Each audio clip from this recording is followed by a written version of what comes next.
Hello, everybody, and welcome to the Traumaplicity Talk Show that happens every Wednesday at 7 p.m.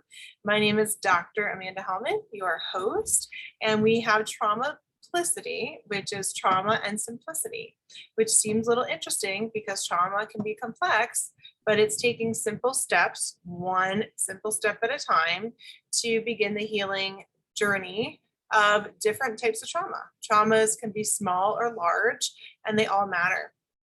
And so without further ado, I'm really excited to have Sandra Joseph as my guest tonight. And I've known Sandra since, I believe, 2015, almost 7 years, in different capacities. And so Sandra Joseph has spent over 18 years in special education, and she's had almost 10 years as an administrator in special education. Currently, she's at LCTI as a supervisor of specialized instruction and data analytics. Hopefully in the summer of 2022, really excited for her, the doctorate program will be completed in educational leadership. So Sandra, it's always a pleasure to see you. Thank you for being here tonight and joining us. Thank you for having me. It's a pleasure. Absolutely. So I wanted to ask you to share part of your story. And again, our audience might be different people with different backgrounds, but would love to hear what you have to share. Sure. I loved your opening statement. Trauma could be small. And depending on who the person is and what they might have gone through in their life, everybody handles trauma a little differently. And so I wanted to just open it up to say, I don't typically share.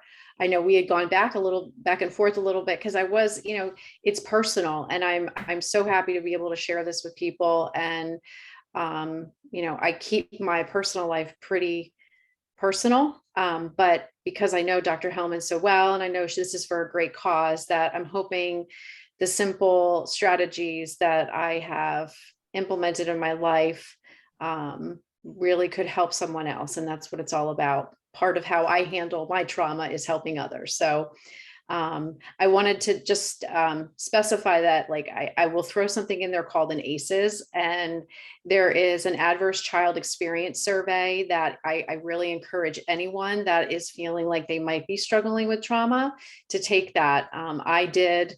It is pretty interesting. And of course, it's just a simple survey. It doesn't diagnose you with anything. It doesn't, but I did it. And so when you do it, if you do it, you can Google it online. I'm a 6 out of a 10 on an ACEs survey. So when you do it, you'll know what that means, but it does bring about a majority of that from my childhood into my early 20s, probably leading into the one story I'm going to share with you, which was very traumatic, and it's lifelong, really, when I look at what had happened. So my story is that I'm 46 years old. I have a 22-year-old daughter. I was married and divorced, and now remarried to a wonderful man. However, my first marriage was pretty challenging. Being maybe that 6 out of 10 on the ACEs, I ignored a lot of the things that typical people might have not ignored. So it was a roller coaster ride of emotion, and it was pretty volatile in many parts of the time I was with this individual, where it was pretty verbally abusive, and was becoming a physical abusive type situation, where then I was, kind of like, wow, we need to figure this out. This is not going to be something I can live with, nor could my daughter, who was very young. I think she was under 3 at the time. So, those are very important things when you are starting to process your trauma, or even if you do have trauma, to identify that part. So, don't overthink it. Just really start looking into yourself and saying, what can I do? So when this relationship was pretty volatile, I decided to have him removed. That was a very trying situation, and moving into a single motherhood where I was raising my daughter on my own, but also working full-time as a special education teacher. And then decided, I'm not going to stop there. I need to provide for her. I need to provide for us. And I went and was starting to take a master's program. Reason why I tell you this is when we get to some of the steps that I had to do for myself, this was all, it was a must. I think if I didn't set these simple things in place for me and see the wheel turning, you can really go backwards pretty quick, which I had to make that decision that as hard as this is, it's the right thing to do. So there were a lot of financial challenges. There was a lot of, emotional, like you're lonely, you kind of figure out, you're doing all these roles for your child, but it's the most important thing. So that security that I needed to provide her, the love I needed to provide her, and the stability was what gave me the drive in order to do all of these things to get us where we needed to go. And now that's difficult. I will say there is I had a lot of reliance on some family that would come and do things for me to watch Cora while I was doing things. Maybe shouldn't have said her name. But she kind of encouraged me to share this story. So I think that, and even her as my goal, I've always told her that. And that's a positive thing because it created for her something that was a fuel for herself to work towards those goals, seeing us work together. Now, moving into my career and getting that master's and moving up into special ed administration, that has always been on the forefront of every meeting I've had. I've had the approach of being empathetic, understanding, and that really becomes another piece of your fuel for wanting to help others is that great feeling that you have. So once you find something that is exciting, that helps you feel better, not only about yourself, but also that you can see that trickle down effect to help others, is where it really how, although it was an unfortunate situation and some of those things that showed up on my ACEs survey, which are very personal and I won't share, but resulted in this, those help you get over it because it does fill you up rather than empty you out. So, this process of trauma healing is a journey for sure. And I love the ocean, but I look at it like the ocean. So, you always have to just keep your eye on what's going on and, looking at the waves that are happening and always face it and just be aware that, you could be adjusting yourself based on what you need to do in that emotional state that you have, which can be, waves of big waves and little waves. So, that's my story, as short as I could make it. Well, thank you, Sandra, for sharing your story. I know it's not always easy to do. And I know when I first talked to you, I asked you, you could share what you feel led to share. And it is a lot of times when we share our story, as you know, I have shared my story and it wasn't that I expected to even be on the cover. That was very interesting because like you, I'm very private about my personal life and there's my journals, my whole life right there in a book. But like you said, it's for, like you said, for your daughter and for impacting other people that might be going through that and wanting to heal. And so I appreciate your vulnerability and your willingness to share. Second of all, also, like you said, it does take some time. There's ebbs and flow.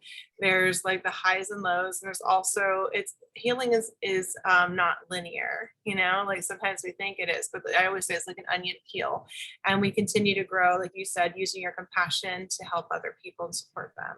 So if you're in the audience and maybe perhaps you're on maybe you can relate to what Sandra was sharing about, you've never heard of the ACEs score, perhaps like maybe you are in a similar situation.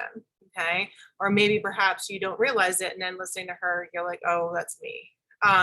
Just know that there is support. And as we continue, there are strategies that I'm going to ask Sandra about as we continue. So speaking of that, Sandra, what are 3 or 5 simple, right? Keeping like the simple for a lot of, specifically because of the topic and there's lots of complexities that may help people that are going through similar things that you can share? Well, the first key is that it's simple. I think, you're already overwhelmed with what you're processing and mentally, physically, whatever your trauma and your feelings are, it does really help to keep it simple. So how I was framing it was to try to come up with keywords. So the first keyword that I always go to is accept. It happened. What you dealt with happened. It is really part of who you are. It is embracing that fact. It creates part of who you are, and accepting that, and refraining from self-blame is probably the biggest thing. So that's my first key recommendation or step that I always remind myself of. It's just that acceptance piece. It happened, but it's in the past. The second thing I always look at is focusing.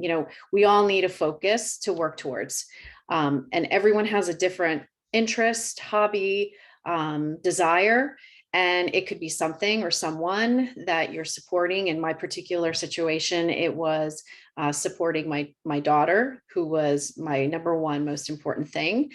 Secondly, me, to make sure I was healthy, or maybe reverse that. That's another big important thing, is making sure you take care of yourself first, and then making sure you can care for your object or your person that is very important to you. So keeping that focus is really working towards it the healthy way.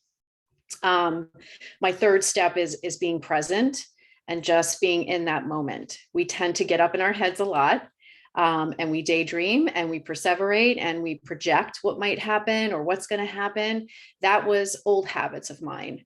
And they tend to just rob you of being happy in this moment or the good things that you have in front of you. So it prevents you from being the best version you can be of yourself every day. The fourth thing is just being aware that growth is super important, and your mindset, willingness to grow. Those are the things, like knowing where you're accepting it, you're focusing and being present. But how can I now take this to another level and grow myself so that I have the coping skills to be a better mother, a better friend, a better daughter, anything you need, a wife, anything that you need to do, and practice them consistently. So it's work, it really is. It isn't something that just kind of happens. It does take work. And the last thing is that you have to be accepting of who you are, and that you are you, and be you. And find a place and be with people that accept you for you. Don't compare yourself to others, and your journey is yours. That's so hard. That's hard for people to do when they process trauma, is to be identifying that this is me here now. It's only about me. I'm taking care of me, and that kindness, because we can tend to be hard on ourselves, right? With, this happened, and why did it happen? And did I do this? And that isn't the way to move forward. It is just accepting it and being kind to yourself, and just ask for help. If you just need to pick up a phone, or you need to find your outlets. That complaining isn't good. I always say, problem admiring. But if you're looking towards building yourself up, it's that positive focus. So it takes work, and I'm here now. And this happened when I was probably, 26, 27 years old. And it's taken me this long to really have a firm, you learn through the years, but don't give up on yourself. It's very, very important to heal. Thank you. I appreciate that. So accepting everything, and just taking it one bite at a time, one thing at a time. And I love how you said about, knowing it's a process, being able to reach out for help. Also being able to accept where you are in the process, which can be hard, especially when you've gone through different things. And a lot of times it's undoing the identity of trauma, or the things that come around with it, or even the subconscious stuff that we don't realize that we're unraveling. Like you said, it took until now. It's taken time to really come into who you are now, and giving yourself that time, and staying in the present, like you said, and accepting things where they are, and having people around you that may have that empathy or understand that as well, right? Like you're evolving, and having those people. So I think those are great simple tips to our audience, for people that are on this journey, because we're all on a journey of ongoing evolving, I believe. And Sandra, for people who are perhaps hearing this and saying, okay, it seems possible, or some might be like where you were before you made your big changes. What would be one phrase or maybe one encouragement that you would share with them? I go back to finding a visual, and my big encouragement is finding that visual. Like for me, it's the ocean. It's probably my happiest place. And just imagining the positives that are in that and how you could ride that ocean, and that you're going to go through that journey patiently, and being kind to yourself really is just probably my biggest thing to leave with anyone who's going through trauma. And not to turn your back on yourself, and that you're worth the work. I love that. You're worth the work. That's right. You're worth the work. You're worth the shift, and you can give yourself permission to shift a lot. And sometimes scary to do the work. I think I can only speak for myself, maybe not for, of course, not for you, but for me, the scariest thing is actually face your pain and not go from one thing or another. Or like the biggest thing is accepting being alone at times, because it's like for you to do. There's no one else that's going to do it for you. And a lot of times we try to run from it to different things because we don't know anything else. It's too scary. And so I really had to learn to face the pain, and that's how I got the resilience. But it doesn't always feel good at first. But I promise you, if you do, there is a better part on the other side. So I don't know if you have anything to add as we end this about No, that. that's the biggest word, is resiliency, and growing that resiliency within yourself. Yeah, I love that word. That's a big one. It's important. Thank you. Yeah, thank you. So on that note, audience, if you enjoyed this, which I'm sure you will, hearing what Sandra had to say, and getting that encouragement for yourself, or perhaps those that you love that are around you, certainly you can leave a comment, and you can also ask some questions, and I'll get back to Sandra so she can answer you. And otherwise, thank you all for tuning in. So Traumaplicity Talk Show happens every Wednesday at 7 p.m. on the Amanda Hellman author and speaker Facebook page. So I'm so glad you joined us today. Thank you, Sandra, for being on, and everybody have a great rest of your week, and see you next week.